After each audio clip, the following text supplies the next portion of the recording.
During that time, we were camping at Adam-ondi-Ahman, waiting to see what would be the results of the quarrel between the church and the Gentiles. One Sunday morning, it had rained heavily the night before. The air was cold. The men were shivering over a fire. Feeling out of sorts and quite cast down, the prophet came up while the brethren were moping around and caught one and then another and shook them up and said, "Get out of here. Wrestle, jump, run, do anything but mope around. Warm yourselves up. This inactivity will not do for soldiers." The words of the prophet put life and energy into the men. A ring was soon formed according to the custom of the people. The prophet stepped into the ring, ready for a tussle with any comer. Several went into the ring to try their strength, but each was thrown by the prophet until he had thrown several of the stoutest men present.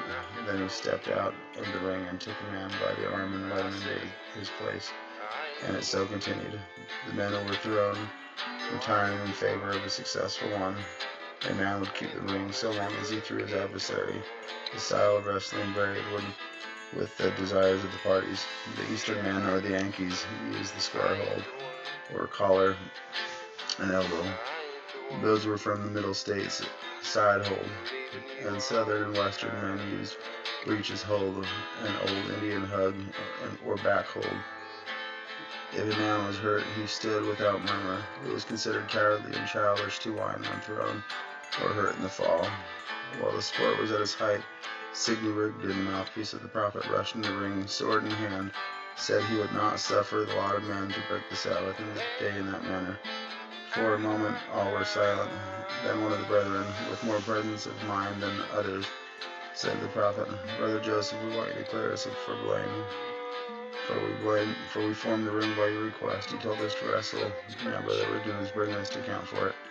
The prophet walked into the ring and said as he made a motion with his hand, Brother Sidney, you gotta get out of here and let the boys alone. They're amusing themselves according to my orders. You are an old man. You go and get ready for the meeting and let the boys alone." Just then, catching Rigdon off his guard, as quick as a flash, he knocked the sword from Rigdon's hand, and then caught him by the shoulder and said, "Now, old man, you must go out, or I will throw you down." Rigdon was as large a man as the prophet, but not so tall. The prospect of a tussle between the prophet and the mouthpiece of the prophet was fun for Albert Rigdon.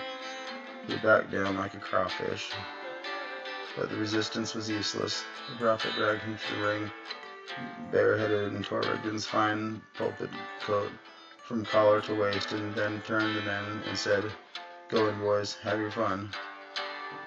You shall never have it to say that I got you into any trouble that I did not get you out of." Rigdon complained about the loss of his hat and tearing of his coat. The prophet said to him, "You are out of your place. Always keep your place and you will not suffer. But you got out of your place and you have suffered for it. You have no one to blame but yourself."